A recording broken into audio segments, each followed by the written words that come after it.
Welcome to the Mayor's Perspective podcast, where Illinois community leaders speak candidly about the state and nationwide decisions that directly impact your community, your wallet, and your future.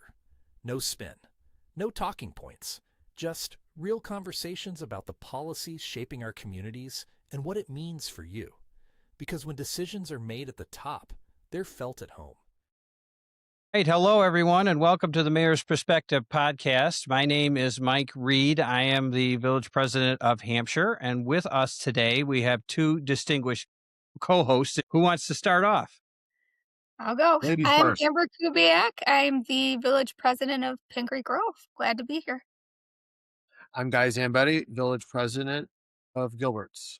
So let's kind of talk about what our podcast is, what it is we're trying to do. The title, this is the Mayor's Perspective podcast. It's something new that we're doing. And let's kind of talk about the why. This is really the brainchild of Mr. One, Guy Zambetti. So we'll let him kind of start us off and explain what it is that we want to do.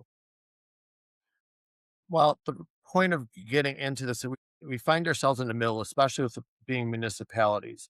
The higher levels of government, you end up getting a very Republican or Democrat two-party system. And us being the municipalities, we find ourselves in the in-between period of we're not advocating for a party. We're more directly advocating for our residents, and get stuff firsthand from them. The part of it is we're not being attached to a party. That in-between period of we get the tug of war going on. We're the ones that are having to deal with whatever part of the system is fighting for a cause. We're always going back and forth in between. So the part of putting this together, I find as a mayor, a lot of times we reach out to some of these higher levels of government advocating or asking for things, and they seem to go nowhere, or we have a very difficult time getting traction because the two parties are kind of battling back and forth. And we could keep writing papers, we could keep sending stuff to Springfield.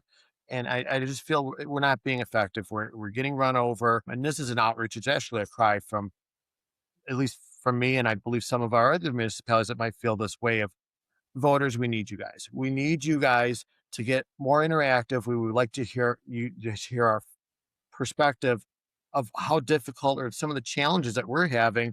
And you guys hold authority. You have the power. You guys go to vote. So when some of this stuff is happening in Springfield, what does that mean for us? I mean, are we going to be getting into like topics like abortion and stuff?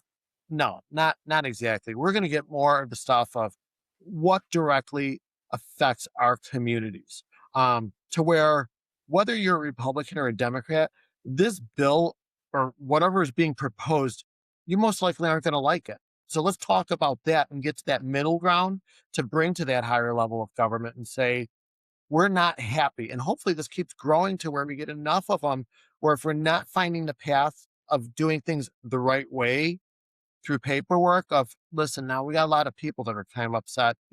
Could you please give us a little attention and hear us out? Right.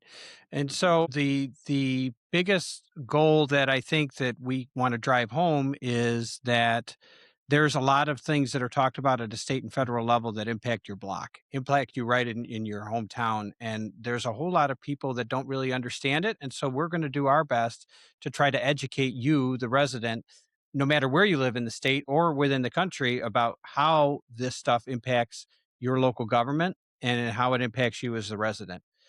Amber, do you have any? I mean, I think the way that I would put it is we as municipal leaders are the ones that hear from the taxpayers, right? Because we're the most accessible.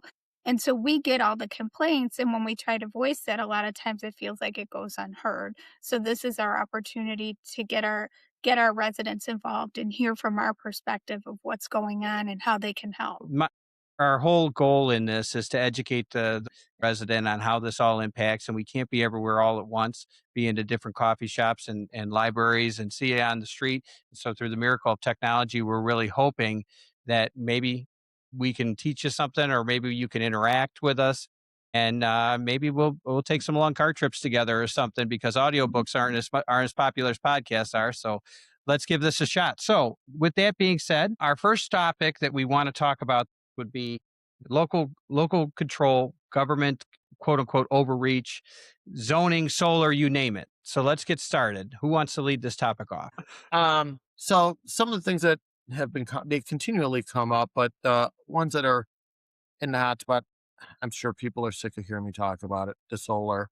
Um, we started off where it was good. It was these mandates and restrictions that were really minimal restrictions that went into our unincorporated county areas. Um, to the point where, as I've mentioned multiple times before, you get these solar companies that are coming in to be out of state, out of this country, and they have the upper hand. It doesn't matter about your agreements, your comp plans, whatever it may be. It don't matter. They Can have you the explain? state. I don't want to interrupt you, but I'm going to. But can you explain some of the planning that goes in fact what you say about comp plan? Because we may have some listeners that don't understand what that is or how that process works. Can we give it a 30,000-foot overview and just talk about some of that really quickly? That's a good point. Sometimes we got to back up a little bit. So, back in the prehistoric days, it seemed like we had a lot of arm wrestling matches because it was like a fight for land. There was unplanned, just take over whatever. So your municipality might come in here and say, the furthest reach we could get, the biggest land grab we could get is going to define how big our municipality is going to be, or city. At some point, the brakes got hit and it turned into, this isn't responsible. You found a lot of mismanaged or poorly planned areas. So instead of having this race, it turned into having boundary agreements. You'd reach out to your neighbors and have a legal binding agreement of, we understand this is a line. Neither one of us is going to cross over each side of that line. We're not going to race to that line. We're not going to give the developer the upper hand of a community that's just desperately trying to grab land. We're going to pump the brakes, and Mr. Developer, you're going to wait on us, and we're going to hear you out, and we'll get to that point together. With that being said, once these lines were made, then part two came of, okay, what are you going to do with this line? Because there's a lot of things that come into play in between that. Like if you want to properly plan, you're going to look at where your road's going, where are your treatment plants, how big does your sewer water capacity need to be? Are you going to do it in stages? How big is your water main or sewer main going to be? Do you want to start this off with like a 24-inch main or a 6-inch main? Depending on where your limits are, where you're going to go to is going to define that. So a bunch of these communities went to that extent of paying people to come in, look into all this, engineers, whatever it may be. So we planned out, then you put in there. So also your developers knew where they were coming when they come with a proposal and said, hey, we're going to make this area commercial. We're going to make this area residential. The village was looking at this to be retail. So we all got this together. Our neighbors could plan off of that. We had a huge map. Every community is divided up into a map, and you have specific areas where you want retail to go, where you want residential to go. And it's a hundreds of $1,000s process, right? And so communities have invested, and then their trajectory of their growth and development is all based on this one plan that every one of the boards agreed to. Yep. And now that part of negotiating is annexing. So as of right now, the unincorporated areas would lie within the county. One of the biggest holds that a community has on a developer to get the best for its residents is is annexation. And that's when a developer would come and say, I want to come into your community because you have the sewer and water that I need. You have more of the services I need to provide for these residential or whatever it is, the development. So then you would, as a municipality, say, well, wait a minute, we're all good with that. We're fine with you coming in, but we're going to get some stuff out of you because of the impacts you're going to bring in here. So you're going to bring in a bunch of residents or people that need services right away. Guess what? Those schools need some funding. Those schools need funding, and they need some upstart before those taxes actually get to them. The parks are going to take a big impact. The police protection, all this is going to take an impact. So we're not racing for you. You're coming to us, and we're going to hold the cards and negotiate and get the best bang for the buck for our residents. Especially with the type of development, right? whether it's going to be commercial, whether it's going to be retail, because there are certain factors that drive into this. Are you going to put a residential development up against a road that has a high traffic count? No, you probably don't want to do that, but you would want to put retail right up against it just because that would drive the profitability of the retail establishment. So there's so many metrics that go into the planning, and it's a years long process. Yeah. And then the reverse effect now that this solar bill has created to us, the state has put in place to where, okay, now the solar developers have the upper hand because we're pushing green energy. Um, and I'm not trying to debate whether green energy is good or bad. It's just the process they put in place to where a solar farm could have the upper hand. So now a solar farm comes in there, and the way the state has everything written is it doesn't matter what your zoning or your future plan zoning is for this area. We don't care if there's an applicant that comes here to these unincorporated areas and there's solar. If it's going to be zoned residential, whatever it is, they have the upper hand. They're going to go in there, and they have the authority to do that. And if you want to challenge it, you'll go to court and you're going to lose. The counties have been like revolving doors of these cases going. Right. Many communities in our area have gone through this, and basically, I mean, you're using the terminology upper hand. I would use the terminology like the municipalities have lost local control. We can restrict and regulate any type of development except for now what is it? Solar farms, wind farms, I think battery plants, and now they're talking about doing the same thing at the state level with multifamily housing. So, we've worked really hard within the municipal space to make sure that our neighborhoods are contiguous, make sure that our neighborhoods make sense, like make sure you don't put a landfill next to a school, that type of stuff, right? Because Mhm. we have the authority to regulate it. Like there has to be some plan behind it, and so now with the legislation coming out of the state, in particular, it's more focused on taking away that local control under the guise of we want to make it easier for corporations to do business in Illinois. We want to remove some of the local restrictions and streamline some of this stuff so that it's easier for these corporations to do business in Illinois. That's all we keep hearing about. And I don't think that that's the right way to go. These people that are making these decisions have probably never even been to our villages. So how do they understand what's best for wherever they're putting this? I don't think it's the right way to handle this. Like you said, it's an overreach. And Well, I really feel it's like kind of like a bait and switch, right? Like you're trying Mhm. to sell this, we're going to make it easy for companies to come in. We're going to have less regulation than the surrounding states. Again, these are regulations having nothing to do with the state. These plans that we put in place in our community are not mandated by the state, but it's something that we've worked hard with many people invested in our community that have been here for a very, very long time to kind of guide and shape what we want our community's future to look like. And then we have the state coming in saying, no, you can't do it that way anymore because we are going to allow it's not all development, it's specific hand-picked types of development to go wherever they want to go, and you don't have a say. And I think the interesting piece when you look at that too, and Mike, you can speak to this because I know that this has happened to you, and Guy as well. mhm, But when you look at a solar farm or a wind farm, what kind of revenue is your village getting from that? mhm, Right. And again, it's very minimal, right? It's just pretty much Mhm, just farmland, so it's just property taxes, right? But the mhm, conversation again, I feel like we have to frame this. This isn't us against solar or green energy. There's a place for it. I'm a firm believer absolutely. there's a place for it. But when you compare, when we talked about a little bit ago, we talked about the metrics, right? What Mhm. metrics does a development have to meet for specific types of use, right? So these solar farms are going in places on commercial what we have planned for commercial corridors, right? Because of things like traffic count and being away from residential developments and that kind of stuff. And so these companies are coming in with these types of uses that we have no control over anymore, and they're putting them on these main commercial routes. Why are they doing that? Why? Because it's cheaper or less expensive for them to put the property in right there by a main route, because that's where all the utilities are.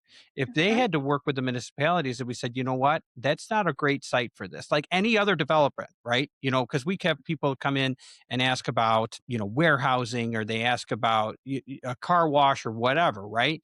We would work with them and say, that's probably not the best spot to put this. Why don't you look at this parcel? Yeah.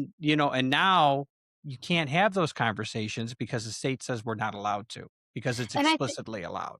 I mean, you and I had been out to this solar farm that went in off of 72 there, right at the border of my town and your town.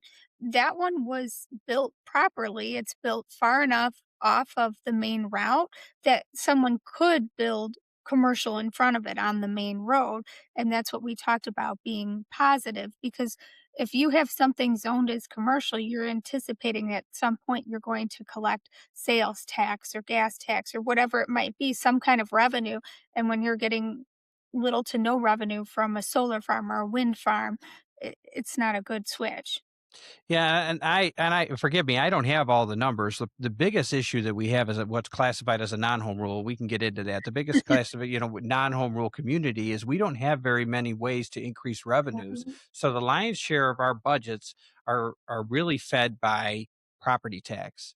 And so if we can diversify the tax base a little bit, that helps. But the biggest problem that we have is, like, we're small towns in the middle of nowhere, for lack of better terminology, right? So where do your residents go to have the services that they need, or to continue living where they live, right?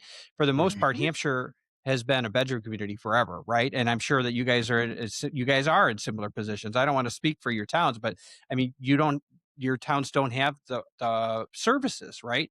So Yeah. any types of those, I'll call them premium parcels, right? Where there could be something there, you don't want to say, okay, well, we're going to turn that into residential.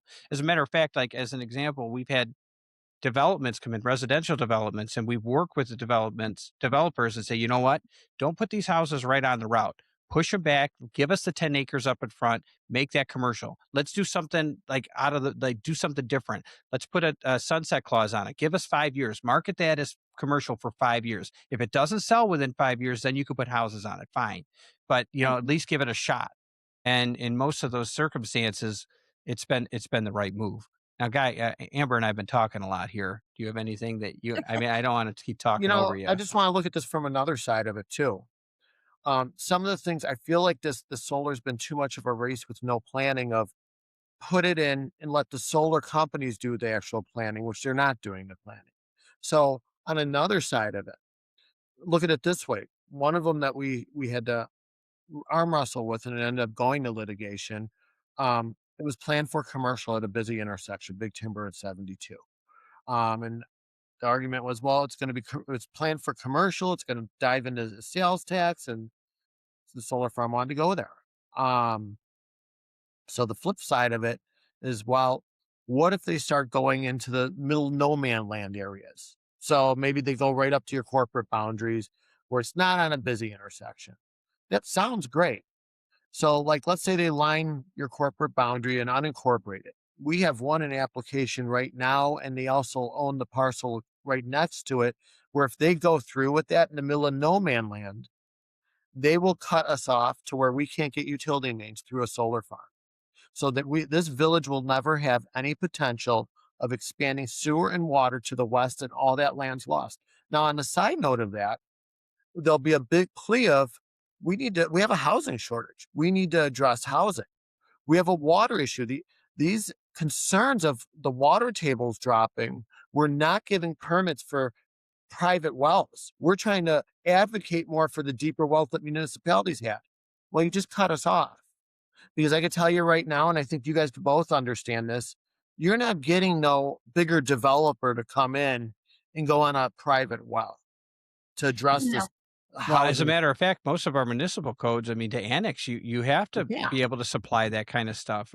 Or Mhm. or there's a sunset clause or some kind of clause that says that once you get within so many feet of the parcel. I mean, it's almost understood, because I mean, and we have this conversation all the time too. It's like, but for the municipal services, what reason does a parcel have to annex? I mean, realistically, nobody wants to Right. talk about it, but it's the truth, right? If It I'm living my life out in an unincorporated parcel, Mhm. right? And I'm fine and I've got my own well and sewer and all this other stuff. Why would I join the village to pay for village taxes, right? If for no other reason but to increase the boundaries of the village. Now there's benefits, right? Our water and sewer, you don't have to mess with it. I mean, wells are expensive to dig and this and that. We handle snow plowing and stuff like that. I mean, there's a million reasons why we could justify it as community leaders, why you should join the village. But okay, I'm a real person, as are you, but why would somebody want to join the taxes, especially in the situation that Guy's talking about, where you can't even provide those services? What reason do they have? Right. Yeah, I don't see that happening. Knowing what I know over the last couple years and working with developers, I can't imagine that if they can't get water and sewer, they're not going to annex into your village. And how many times have you guys heard this? Like, it's Mm. been expressed to us numerous of times Mhm. how we should try to get everybody together to latch on to Lake Michigan because the water tables are dropping. I think that we've already heard multiple times that I believe it's Yorkville, Mhm. a few of those communities, they're going to be latching on because the water table is dropping. Right. Yep. We all know And what and county's position is as far as issuing permits for shallower wells or private wells. well, it's not only that, but then, once you do latch on, you're at somebody else's mercy, right? I mean, most of Mhm. this, I think it all comes from the city of Chicago. So there's carrier charges all the way along the way. I mean, because with a conversation that we had through development process of what if we did X? And what we found is that the customers' water bills, our residents' water bills go up at a minimum 50%, Oh, because you yeah. have Yeah. to pay for all that infrastructure. And then if you look at some of the other communities down south, they really struggle with water and they always blame it on another community because the water runs through them. So it's nice out here in that regard that we have kind of control over our own water, Mhm. and we have I don't want to say lush, but high enough water tables. Like we just did a study not too long ago out here and it was out to the year 2070. Now, I mean, how far do you go to make it provable that you have enough water and that kind of stuff? But it really is it's a tough conversation. I mean, and there's a lot of I guess what I would like to ask is like to Guy's point, right? Cutting a municipality off. What are some of the other unintended consequences that not maybe we're going to feel, right? But our kids will feel, or our kids will feel based on some of the decisions as it pertains to local control, solar farms and developments and that kind of thing. Well, I think one of the other things that we haven't really talked about is solar panels are only good for so long. What happens when those solar panels are no good anymore? Who comes? Who cleans all that up? Because it's not cheap. It's expensive to set them up and it's expensive to disassemble them. So who's in charge of that when it's all done? Well, Yeah. and not only that, but I mean, a lot of these agreements on parcels are for 30 years, right? Mhm. And so we haven't even discussed. Okay, so we're banking that these panels are going to last 30 years. Number one, and then are they just going to go away? And then after 30 years, I mean, let's talk about that one line that's in all our zoning codes, which is or like use, right? Yeah. That parcel for the next 30 years minimum, based on what has been agreed to, is going to dictate all of the zoning and all of the property use in the area for every parcel that touches that, or maybe even across the street. It's going to be or like use. It has the potential to drastically change, to Guy's point again, the comprehensive plan that you guys spent hundreds of thousands of dollars with community input and stakeholders and all that kind of stuff. It's It's just just, it's the lack of planning. It's, they have an idea, which might not be an awful idea, but instead of going through the planning and talking it out, feeling it out, it's just mandated. It was pushed on there. Another part that we didn't even really touch on yet, MFT funds, which anybody out there that, besides us, motor fuel tax funds. That is when you go to the gas pump, you fill up, there is a tax that goes towards roads to take care of these roads, whether they need resurfacing, whatever it is. The more that's pushed on to the electric side of things, I don't know unless you guys have heard of anything of what's making up that difference. I know they're working on it or talking about it, but there's nothing. So where if you switch the needle enough to where it's electric, now your gas tax drops, but there's nothing coming from those electric vehicles to replenish this MFT fund, this Right. whatever fund you want Well, to call it. How are you tending to those roads? and it's important. It's important. There's another chance that we have to educate is that, we don't charge a gas tax within the Village of Hampshire. We don't have the authority to do so, just like you guys don't in your Yeah. communities. We're non-home rule. So motor fuel tax is charged, is put into a fund at the state, and it's dispersed to each community per capita. It's based on your number of residents, right? That's why census data and all that kind of stuff is super, super important, because that means that the community that you live in is going to get the money to sustain it. But this is not a new conversation as it pertains to like electric vehicles, right? You don't have the car on the road buying gas, and it's using the same roads. Who's paying for the difference, right?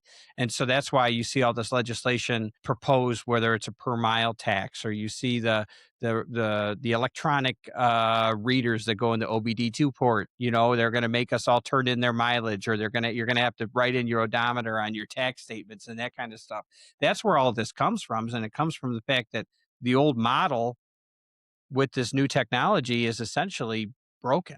Right. And so I understand it from a government perspective, right? There has to be something coming in to replace that revenue. There has to be. That's what was working, and that's what was paying for the roadways and all that kind of stuff. And now it's blown up. Right. But I don't know what the right answer is. But what my fear is they're going to come up with a per mile tax and not just implement it to those with electric vehicle registrations. They're going to say, this is a way for us to make more money and fill a revenue gap problem. The state of Illinois, I don't feel, has a revenue problem. They have a spending problem, but there's a hole in their budget, right? That somebody has to make up. And I have a feeling that over the next few years, we're going to see more and more of this, because they're going to find a way to tax everybody else. And the part that hits us more directly on that, on piggybacking off of that, who's in the middle getting strangled on this? So you're seeing a reduction on MFT funds. Okay. Then you're seeing these solar farms coming in. So they're taking away from your future property tax, your future sales tax. Okay. That's hitting the community. So what else is happening? We're going to get into this, I believe, later on this, but what else has gotten reduced on it? LGDF. Yeah. Local government distribution funds. We are finding ourselves in the middle, and all areas around slowly getting a little percentage here, some percentages over here. And then we're just strangled and finding it redistributed somewhere else that's without our jurisdictional authority. Right. So, I can see the writing on the wall. They're going to go to a per mile tax per se, and then we're not going to get motor fuel tax anymore. So then all of the roadway improvements, instead of being shared revenue from the state, to help us, is going to be reliant upon the municipalities and property tax. Our property taxes are high enough, and it's not based on the village. A lot of times it's based on other government organizations. I mean, there's school districts, there's fire districts, there's a million things that cause your taxes to be high. And it's not the three people on this podcast, because, our tax rate is about 6 cents on every property tax dollar. That's what we're expected to operate on.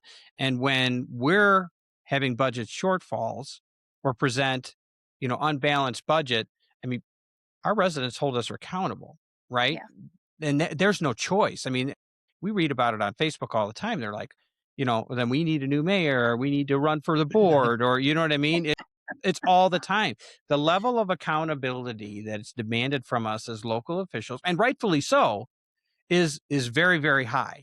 And it seems that the higher we go up in level of government, whether it be the state or federal government, the same amount of accountability is not enforced nor required from the average everyday person.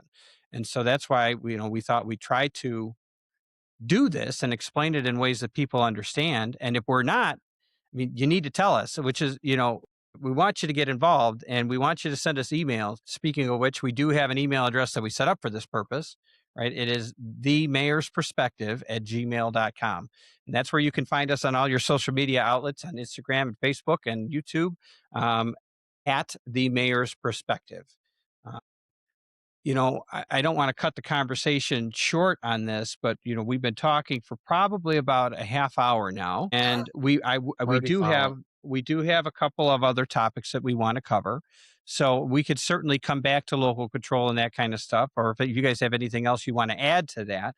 But I would like to kind of talk about what we just kind of drizzled on people, which is the LGDF, which is local government distributive funding.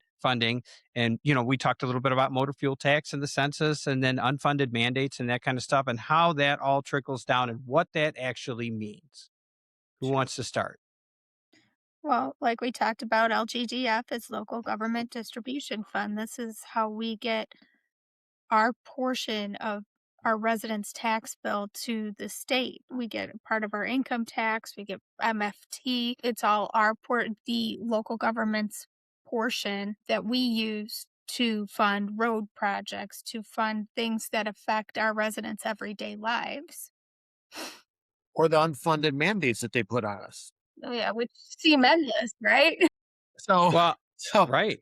You take these LGDF funds, which this is to me entertaining and frustrating. They set up this whole local government distribution funds. This is going to be a direct way of getting funding to your local governments. Well, you know how this all started, right? You know how this all started, right? Yes. And so I think we need to explain that a little bit. Do you want to, okay. So, and correct me if I'm wrong, but from my understanding is in the 70s, there was a big push from all of the communities throughout the state that they were going to set up their own sales tax as a means of revenue, increasing revenues in their own community. And so what the state did is said, you know what? We're going to set up a statewide sales tax fund that everybody will pay into throughout the state. And then it's going to be dispersed to you at a per capita basis. Again, per capita is based on the amount of people that live in your community, right? And so that was supposed to be at, and it was in the Constitution at 10%. Every community was supposed to get 10%. And so in this latest, in this budget proposal, I believe it's 6.28%. That is correct. I think, and last year it was 6.39%. And so it's gradually gone down, and we've gone down to meet with leadership in Springfield more than once, and we've gotten commitments that they're going to do what they can to restore it. Do I think that we're ever going to get back to 10%? I've never, No. not in my lifetime, or at least not. Governor Pritzker told us last year when we were there, it absolutely would not be at 10%, but he also did tell us that he would not lower it. And then he did. Yeah. And so if you look at, we should bring in pie charts maybe for the next one. If you look at where our share of how our budgets are made up, right? The majority of our budget is reliant on property tax, right? Which we get every year and that kind of stuff. But the LGDF is such a large portion of our general fund, operations. And as an example, I know my numbers off the top of my head because we just are going through the budget process. But our total budget for the entire operations for a year's worth of doings at the village is about $9 million. $3.8 million of it goes to the local police department for police protection services, right? It's not a whole lot of money. People look at it and go, wow, I could go on a vacation for that. That'd be one heck of a vacation. But it doesn't go very far when you have employees and benefits, and snowplows cost, $600,000, and so, the conversation always is, but we've given you other ways to make up this revenue. That's what the state always says, right? So we've cut it, but we've given you other ways. They have as a whole, right? They've given municipalities as a whole ways to do that by way of increasing the gambling revenues, increasing marijuana revenues and that kind of stuff. But those things only apply in certain circumstances. Again, forgive me, I don't have the numbers, but over the majority of our communities in this state are non-home rule communities under 10,000 people. Yeah. And they write legislation like it's for the bigger communities. Well, here's another thing to that. Where's the money going? Here's where I get frustrated. I'm frustrated by the whole thing, but you're reducing our LGDF funds. Are people's taxes reduced? No, they're increased. So what about our costs? With all these different ways. They're going to come up with all these things. We were shorted by this, or this was done to us here. But in the same sense, the taxes went up. Our LGDF funds got reduced. They're incentivizing things like solar farms and stuff. So they're finding money for that. We're just getting cut. And it's not a tax saving to the residents. No, because as you just said, I mean, Amber, right? The snowplows, $500,000, right? Yeah. A water tower repaint, right? Everybody thinks you paint the outside of the tower. You don't just paint the outside of the tower. You got to drain it. There's a whole bunch of stuff. You got to clean the mildew out of the inside of it or whatever. Years ago, it was about a $400,000 or $500,000 job. Now you're up over $8. But I have a new water tower that I have to build next year. We have to build that in 2027. It's going to cost us over $7 million for a water tower. We're Mhm. building a $70 million wastewater treatment plant. Like all these things we have to pay for. Mhm. People have to be able to flush their toilets. People have to be able to turn on their faucet and know they're going to get, cold water. People have to know that if they call 911, somebody's going to come and help them. And people have to know that when it snows, their roads are going to be safe. They're going to be plowed. And we're going to continue to improve roads and not leave them go to where they're collapsing and they're failing. But the only way to do that is to be able to get this share of our funds from the state. And when they cut them, then we have to question, well, what is it that we're going to take out of our budget this year since you cut my funds? What is it? Are you not going to get your roads plowed? Am I Yeah. not going to improve somebody's road that's failing? Am I not going to have that police officer? So if there is, God forbid, a robbery or something, I got nobody there to go and help them out, And that's the thing that is frustrating because, like you said, they cut our funds, but they're still finding funds for something like a solar farm or we need the budget. Or They should be looking. $230 million to bring a metro train out to Rockford. Yeah, and it's like, well, there's Can I money tell for you how many that. people in your communities are getting on this train to Rockford? Well, we would, to be fair, I don't necessarily disagree that would be a good thing for the state in general. But okay, as an example to that, how does that benefit our community? It's not Uh-huh. stopping here, right? And No. there's not a station close here. So even like we have to, like I tell everybody we're 20 minutes from everywhere because no matter where you got to go, it's 20 minutes in the car, right? Right. So how does that benefit me? Wait, You know what I pause mean? on that thought. Pause Yeah, on that thought. right. Why did they merge them all together? In It's the a 70s? system that's a declining Yeah. system. Yeah. Now Uh-huh. people are They staying did. at home, working more, whatever the reason may be. In a densely populated area like Cook County or City of Chicago, which should make those services flourish and feed them, they're coming right out saying they're declining. I So if they're really feel declining, they merged them all together, and then they shoved 230 million out of it this way to go to Rockford. And I think how many residents from my town or your towns are getting on that train? Then they so. I take the think funding and redistribute the funding to places like Cook County. Mhm. And when I read an article that there's another 200 something million that was mismanaged funds, okay, Mhm. that's really nice to hear. I think that you're bringing up our next topic for the next show we could spend on. We could We got a spend whole show. a whole show on transportation. Oh, yeah. Okay, we'll save it then. I think that, it is a pretty unequitable solution in which they came up with. And I think that the municipalities in this area are footing the bill in a very negative fashion. And I don't think it's very fair. But I think that, as we talk about what we were originally talking about, why don't we try to talk a little bit more about the funding and the unfunded mandates and stuff and how it relates. And then one of the next topics for the next show, here's the pin to get people to listen the next time. We'll dive deep into transportation. That's Mike's I job love to it. keep me on course because sometimes I get a little worked up. That's okay. That's okay. We're gonna get really good at this. We're gonna get really good at this the more we do it. And you know what? And for those that aren't watching the video, we are doing this in separate locations. So if we are talking over each other, we're just kind of learning the ebbs and flows, and we'll get it. We'll get it. We've got a long relationship between the three of us, and it's easier to do something like this, reading body language across the room from each other, but that's not possible. So we're trying to do this remotely. So with that, we're talking about LGDF and unfunded mandates. You are listening to the Mayor's Perspective podcast. If you want to reach out and follow us on Facebook, we'd love that. If you want to follow us on Instagram, we'd love that as well. If you want to send us an email, our email address is themayorsperspective@gmail.com. So as we talk about unfunded mandates and holes and accountability, I think that that's the piece that we really need to lean into a little bit here is the accountability piece, just a little bit. Why is it that the stuff is announced at Springfield and we work with our legislators and we don't seem to get real answers. And I'm asking this I'm asking this specifically toward the fact that I love our senators and representatives at the state level. We have really good relationships with our federal representatives as well. But as it comes to the state, it seems like our representatives' hands are tied. And I really feel like as we talk about, being fair and inclusion and all of this to everybody and representing everybody equally, everybody has a voice. I feel like that's not exactly how it operates in Springfield. You're laughing. You get to take this one. What do you think? I don't know. I feel like that's like starting a fire if we're saying that. I mean, we already know what the issue is. That the House and the Senate down in Springfield are what 2/3 majority Democrat.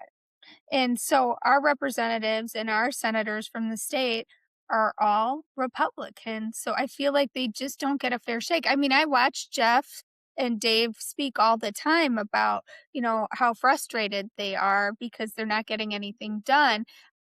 I don't know how much, reaching across the aisle actually happens down in Springfield. And so now try to take that part of the conversation and then let's equate it back to, again, this is not, for me, it's not a partisan issue. It's a matter of how do we as elected officials or community leaders how do we look our residents in the face when they ask why or how, or how come Springfield's not involved, or what can we get out of Springfield when we already know, like you laughed, right?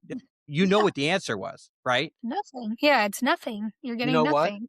And I have an answer for it. I don't know. I mean, I don't see it going there, but maybe if we push it enough, people will hopefully listen a little bit more. The parties have gotten very good at making it about the parties, not about the people. It's to serve whichever party, and I'm not doing it to be negative. It's where it's at. And you've seen it leach down through all levels of government until you get to the municipalities, because as we all know, like, we don't run on a Republican or a Democrat platform. So it kind of stops here. But the difficult part is once you get into our communities, and I've seen this one talking to residents or getting on some social media pages, the parties got so good at it. It's kind of like a baseball team. And even the average voter even takes a stance where I might not totally agree with this, but I'm so disgusted and annoyed with this party, I'm taking a line in the sand approach. So I think it's important for us as community leaders to send a message. Hey, everybody above us, we want to remind you, we don't care about the Republican or the Democrat Party. We have a bunch of folks that we're representing that Democrat, Republican, and we just need to get them answers. We need to get them, we have to get them stuff. And we have to try to be good about I have a political position that I'll take, but once I'm in the mayor seat or advocating for the village, there's nothing more than I like from someone from the opposite party to say, I think he was fair to me. And I think we all could agree on that. So I think we pull out the whole, us as a community leader, how do you residents feel about whether it be the solar farm or some of the housing mandates, whatever party you're on, can we all agree as a community, we don't like this or we do like this? And you have the power as a voter to say, as our community, we don't like this. And if you're not advocating for us, we might not vote for you. I always tell people that people always like to pin you in the corner and they say, well, how do you feel about development? Or how do you feel about X? Or how do you feel about this? And I always say, I'm not entitled to an opinion. I'm not entitled to an opinion anymore. I know what I feel here in my heart but that doesn't necessarily translate into what's best for the people I represent. And I believe in a lot of things and I have my own ideals and all of that good stuff. But, I don't get to inflict my will on the community because I'm one of 7 people that make decisions for the community. And we're from all walks of life and we all have to make the best decision with all the information that we have. And so as we talk about how this stuff impacts our community or why it impacts the community, that's why I brought this up, is because there's a lot of games that happen at higher levels of government that put us at a disadvantage, a direct disadvantage because of who represents us. And it's not fair. It's not fair to our residents. It's not fair to your pocketbooks. It's not fair to anybody. And it continues to happen over and over and over. I mean, we talked about, LGDF, right? Like we've got people barking and doing press conferences and really rallying for the municipalities, but it falls on deaf ears because they're not a member of the majority party. Yep. And again, it's not a partisan thing. These people aren't in the same party as the people that are in power, so their issues don't matter. hmm And our residents pay the price for it. Well, I mean, Jeff just posted, Jeff Kiker, Representative Kiker just posted a video, I think it was yesterday, and he said that I think there was something like 381 bills that were introduced, and of those 381, 9 were from Republican representatives. The rest came from Democrats. So our representatives aren't even getting their bills introduced into committee. That doesn't even mean they'll pass or that they'll even make it to the floor. Correct. As we talk about that, I mean, there's a 60 rule. Like you have to have 60 people supporting a bill before it can even go to a committee, right? Yeah. And the rules were written in 2013 by a guy that's now behind bars. 2017 by a guy that's now behind bars. Actually, and this is a fact, I actually have a court sketch of that individual hanging on my wall from the court sketch artist. But anyhow, those rules are still in effect. And that 60 rule are 60 people from the party that's in power. And so unless you get 60 people to sign on, you're not getting any support. Yeah. So as we've introduced legislation as it pertains to home rule through our community, through our council of government, or sales tax, or any type of police reform or pension reform, if it's introduced by somebody with the wrong letter next to their name, it goes nowhere, even if it would be a huge benefit to our communities. Mm-hmm. So I do think it's important for us, like in my private life, I could sometimes get wrapped into things too a little bit on a political level. But when you start getting into our communities, it's good to, like, even myself, step back a little bit and be like, really, how far are we going with this? And I've seen either side of people with beliefs that say, well, this person did it, so I should be able to do this. And then there's a point of, like, stepping back and being like, is it really good? Like, give an example that people might get upset for me making, but I'm throwing it out there just to show two sides of it. Back when the COVID stuff was going on, I would think a strong Republican answer with all the COVID, a big thing was masks. We had a lot of blowback about masks, how damaging they are to kids. And you know what? I wasn't a fan. There was a lot of things I either whether didn't believe in or wasn't a fan of. But then there was a point where, I'm looking at somebody that has their child signed up for football to crash into other kids with a helmet on, of course, telling me that the piece of fabric is detrimental to the kid's health. Is it? Isn't it? Is it the hill we're going to die on? I don't know. Like, maybe that's a good point of, you know what? Yeah, it sucks. Yeah. Do I believe in it? Do we need to go this far with it? Right. And now the other reaction that we have currently going on is, okay, now we have a lot of protests. If I form an opinion, state my opinion on it, I'll be quickly reminded about people's rights. And the last thing I'm trying to do is say you shouldn't be able to, or you don't have the right to do that, or we're going to stop something with that. But it's also, back up a little. We see what's going on to where it maybe got to a level where maybe it's a little too much. These kids are leaving middle schools 11 years old. Am I trying to say that party is wrong? No, what I'm trying to say is you have this one side that maybe you went a little too far, and then maybe you have this side, maybe you went a little too far. And then the gentle reminder, hey, we're a community leader. And what's the biggest part of a community? Bringing us together.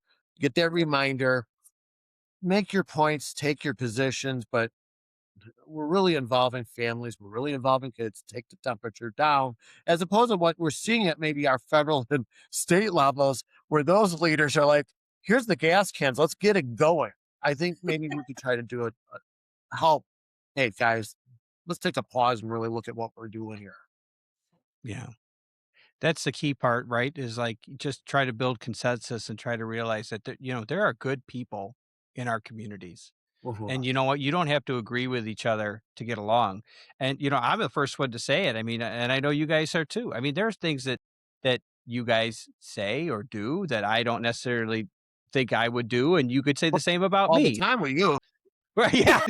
We're different in that regard, but that doesn't mean that I don't respect you. That doesn't mean that I don't want to work with you. That doesn't mean that I don't call you guys my friends in this situation. I mean, we're different people. And for that matter, this is what I always say this too. Like, and I think I've said this to both of you privately. I'm an okay mayor here where I'm at in my community, right? I'm not going to say that I'm the best mayor because, we're all trying to figure it out as we go and every situation's different. But for me to be able to judge somebody else, right? Like if I were to really sit and try to pick apart, I'm just going to pick on Guy because I'm looking at it, pick on what you're doing over a Guy. If I say, I think he's not so good and I could go over there and I could run that town different. And let me tell you something, I can't because I'm not in it like you are in your community, right? Like, I mean, we do the similar jobs, right? But I'd be a terrible mayor in Gilbert's. I'd be a terrible mayor in Pingree because I think you're right. Like each town is so unique, even though we're all so close together and we have so many similarities. There's something about each of our towns that make us unique. Which even and I think that strengthens the point more when the state steps in and says we want to make a general across the whole state. We're just pointing out one border over, there might be slight changes. How do you take something from Southern Illinois and compare it to something in the middle part of Illinois, or upper Illinois, and say we're going to be on the same level and the same things apply to everyone? right. I mean, it's crazy when you look at like Cook County versus like Coles County down in central Illinois. It's two totally different things. Well, in that same regard, I mean, as we talk about, the education side of it, it's my hope that maybe some representative or some state leader, listens to some of this, maybe not the first one, because maybe we're really putting this right down the tank, but maybe after we really get on our feet. But, say, maybe there is something to this. I mean, because my whole argument in this is there are so many people that get, I mean, look at me, right? I got involved because I was mad about some townhouses, right? Like, that's what it is. And here I am, right? I didn't know what I was doing when I got started. And I know what I'm doing now, almost, what is it, 14 years later ish, right? I'd like to think, but just read on Facebook, you'll read about the fact that I really don't know what I'm doing. But I say that to say is we all get involved for our reasons and we all come back from different backgrounds. The difference, I think, at the municipal level versus the state level is we have to learn about it. We have to take all sides into consideration.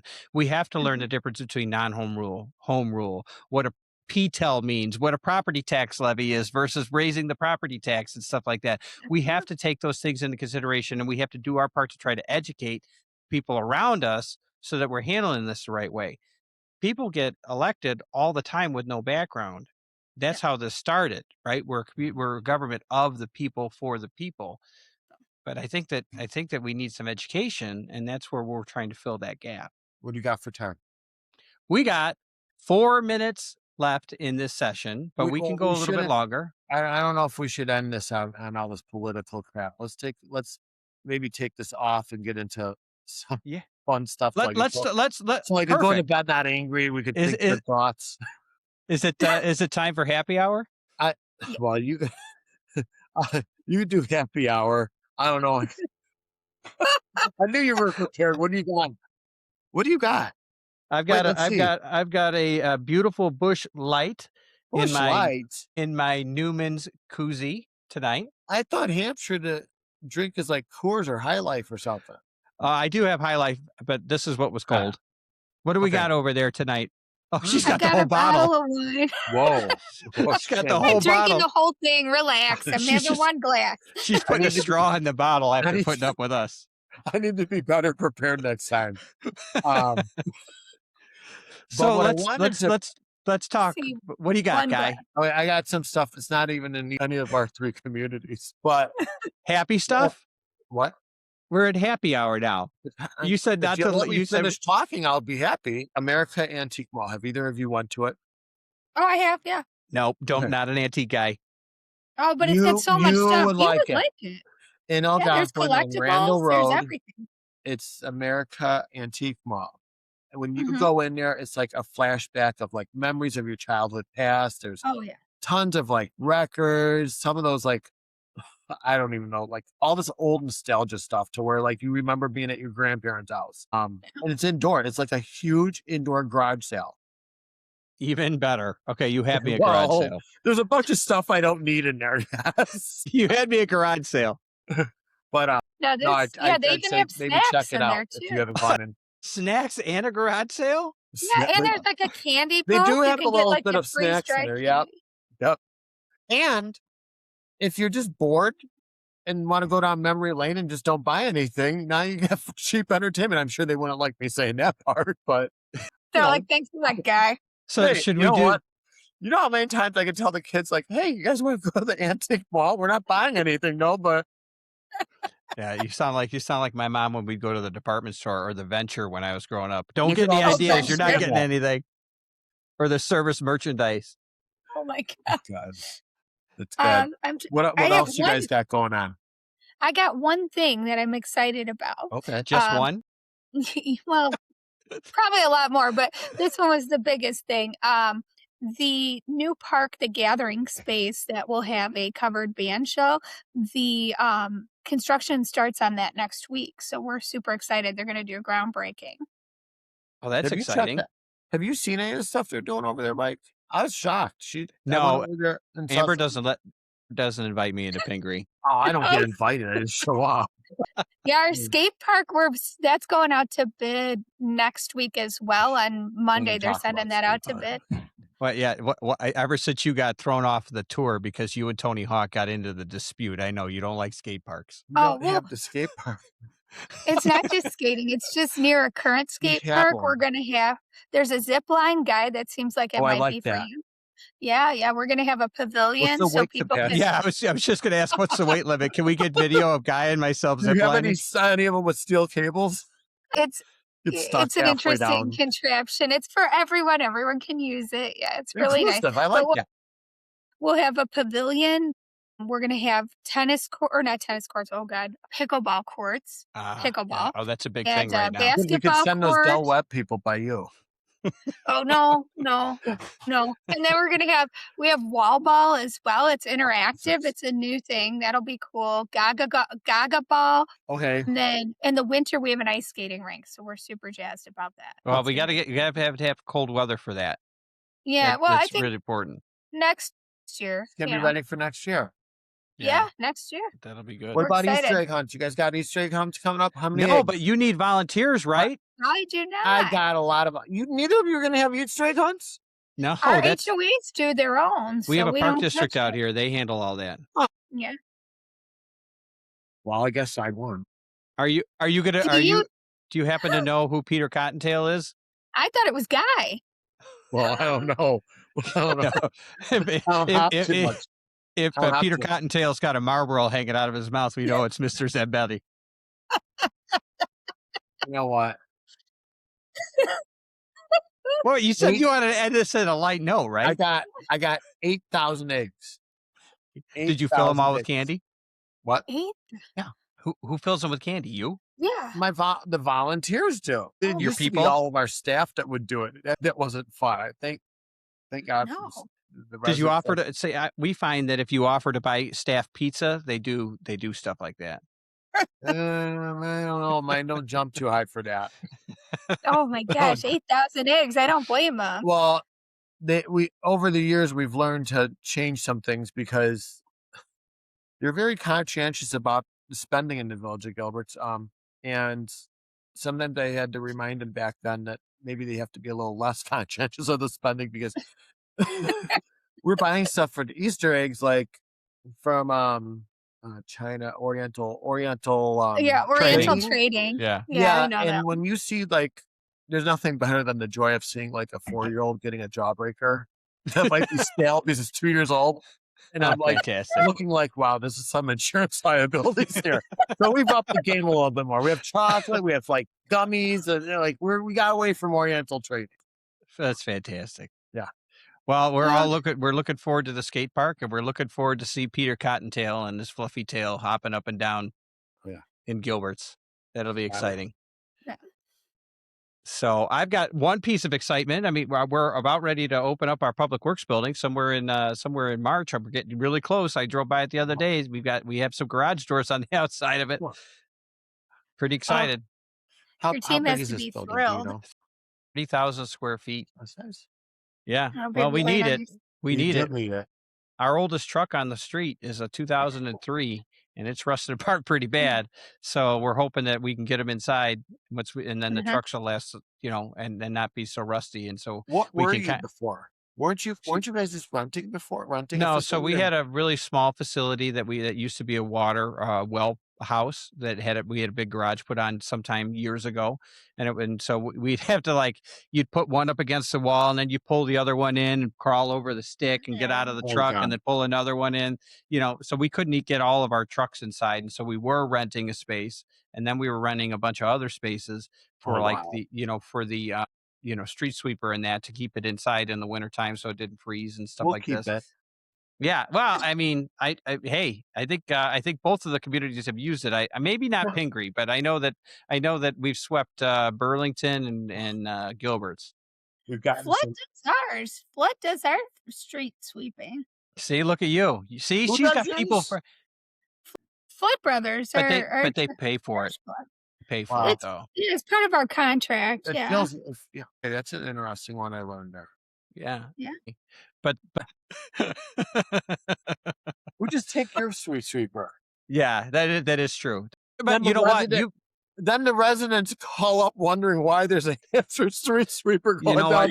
down. We could talk about that on another show too. But in all seriousness, there's a lot of good things that we've been able to do together in sharing some of our resources and pooling some of our staff time together and stuff like that, to benefit the residents. And so we all joke around about this stuff, as you'll see, and we have but honestly, I treasure being able to have these conversations. And this is the light version, right? But the more we get into this, the more fun it'll be. Yeah. I agree. We are over time. We hope that you'll join us the next time. Our goal is to have this out every few weeks, right? We're going to see how this one goes, and hopefully in another couple of weeks we'll reconvene. Maybe we'll have some new faces, we don't know, and see where this goes. I really appreciate you guys taking this journey with me. Guy came up with the idea, and we've kind of changed it on the way. And but then Mike took it over.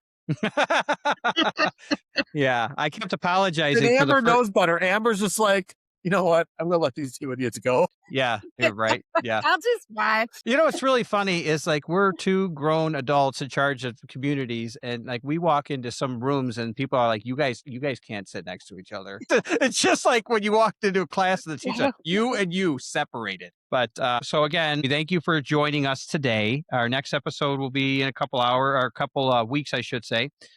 We are going to try to cover transportation, I think, in some of it, some of the conversation, right? And then I love that.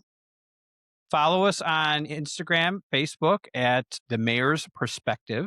And if you have any comments or would want to participate in the show or have any interest, you can email us at themayorsperspective@gmail.com. Okay. Right. All right, guys. I don't have any other words of inspiration to say, so I'll just say, talk to you later. Bye. Thanks for listening to the Mayor's Perspective podcast. If today's conversation matters to you, share it with someone who cares about the future of their community.